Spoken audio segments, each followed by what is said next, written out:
नमस्कार, education with Hemant में आपका स्वागत है। मैं आपका दोस्त रोहन हेमंत उपाध्याय। जैसा कि आप सब जानते हैं, हम मिलकर अभी रीट की तैयारी कर रहे हैं, उसमें हम हिंदी पढ़ रहे हैं।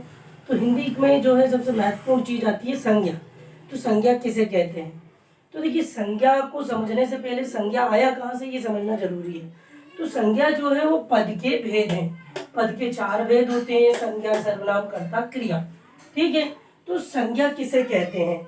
किसी भी व्यक्ति, वस्तु, गुण, भाव आदि का परिचय का बोध कराने वाले शब्दों को हम संज्ञा कहते हैं।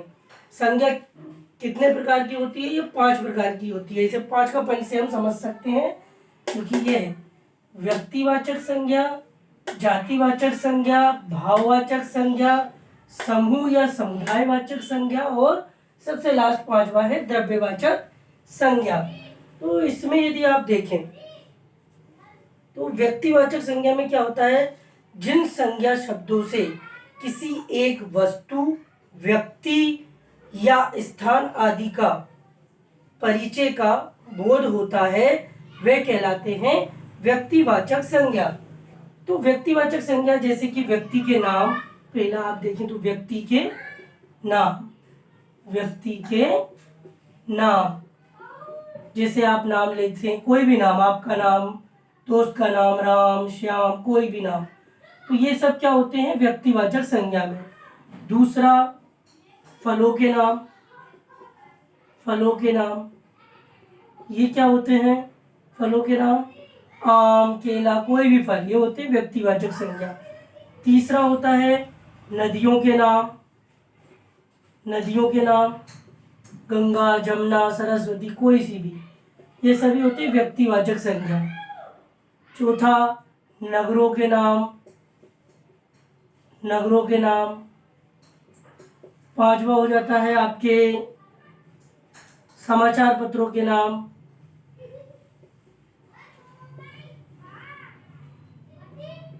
तो ये सभी जो है व्यक्तिवाचक संज्ञा है। जैसे व्यक्तियों के नाम में राम, श्याम, फलों के नाम में आम, केला, अमरूद, जो भी आप लेना चाहें।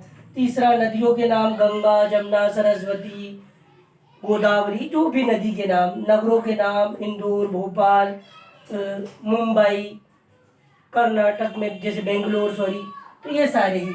समाचार पत्रों के नाम, दैनिक भास्कर, नवभारत, जागरण, ये सभी। तो इस प्रकार से व्यक्तिवाचक संज्ञा, क्योंकि ये केवल क्या कर रहे हैं? किसी एक वस्तु, व्यक्ति और स्थान आदि का बोध करा रहे हैं, इसलिए ये क्या है? व्यक्तिवाचक। जातिवाचक संज्ञा में क्या होता है? देखिए, मैं आपको बताऊंगा। जातिवाचक संज्ञा होती है जिन संज्ञा शब्दों से किसी एक ही प्रकार की वस्तुओं का बोध होता है। जिन संज्ञा शब्दों से किसी एक ही प्रकार की का बोध होता है, वे जातिवाचक संज्ञा। ये देखिए, ये यहाँ पे पशु पक्षियों के नाम, संबंधियों के नाम, पदों के नाम। चौथा, प्राकृतिक जो है, चौथा आएगा प्राकृतिक तत्वों के नाम, प्राकृतिक तत्वों के नाम। पशु पक्षियों के नाम में क्या आ गया? बैल, मोर, ये सभी चीजें। संबंधियों के नाम में भाई, बहन, चाचा, काका।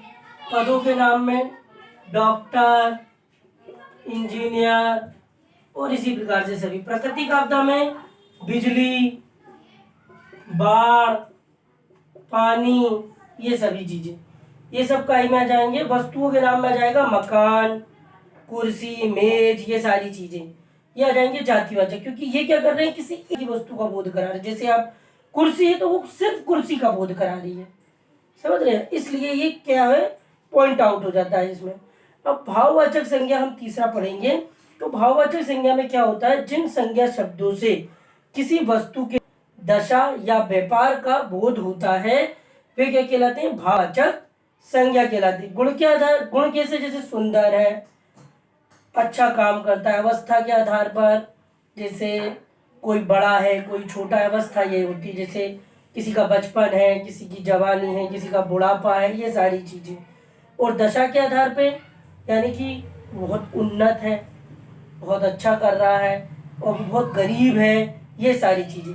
भाव के आधार का भाव किसी से रख लेना, शत्रुता का भाव रख लेना, तो ये सारी भाववाचक संज्ञा। भाववाचक में फिर से आपको दोहरा देता हूँ, जिन संज्ञा शब्दों से किसी वस्तु के गुण, दशा या व्यापार का बोध होता है वे भाववाचक संज्ञा कहलाती है।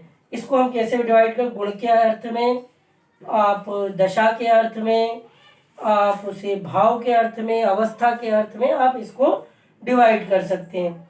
समूहवाचक संज्ञा क्या होती है, जिन संज्ञा शब्दों से ही जाति की वस्तुओं, जिन संज्ञा शब्दों से एक ही जाति के वस्तुओं के समूह का बोध होता है वे समूहवाचक या समुदायवाचक संज्ञा कहलाती है। जैसे आप कक्षा में क्या होता है, छात्र होते हैं, ये कक्षा हमें काय का बोध करा रही है, सेना में हमें सैनिकों का बोध हो रहा है जिसमें बहुत सारे सैनिक है ना।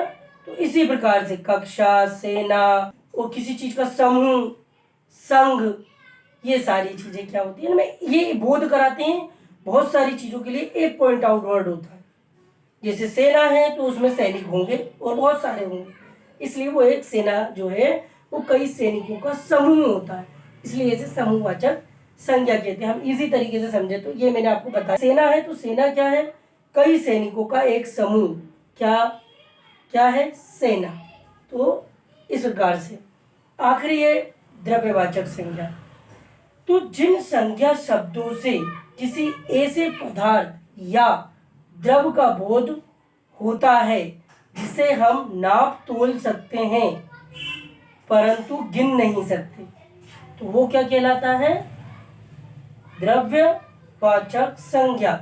अब धातुओं के नाम चांदी, लोहा, तांबा आदि कुछ भी ले सकते हैं। पदार्थों के नाम में दूध, दही, घी, मक्खन, ये सारी चीजें जो हैं द्रव्यवाचक संज्ञा में आ जाती हैं। तो संज्ञा क्या कहते हैं, वह शब्द जो किसी वस्तु, व्यक्ति, स्थान, भाव आदि संज्ञा कहलाती है। संज्ञा 5 प्रकार की होती है। कौन कौन सा, व्यक्तिवाचक संज्ञा, जातिवाचक संज्ञा, समूहवाचक संज्ञा, भाववाचक संज्ञा और द्रव्यवाचक संज्ञा। तो ये मेरा उद्देश्य होगा। यदि वीडियो पसंद आ रहा है तो इसे लाइक करें, शेयर करें और मोस्ट इम्पोर्टेंट सब्सक्राइब करना ना भूलें। जय हिंद।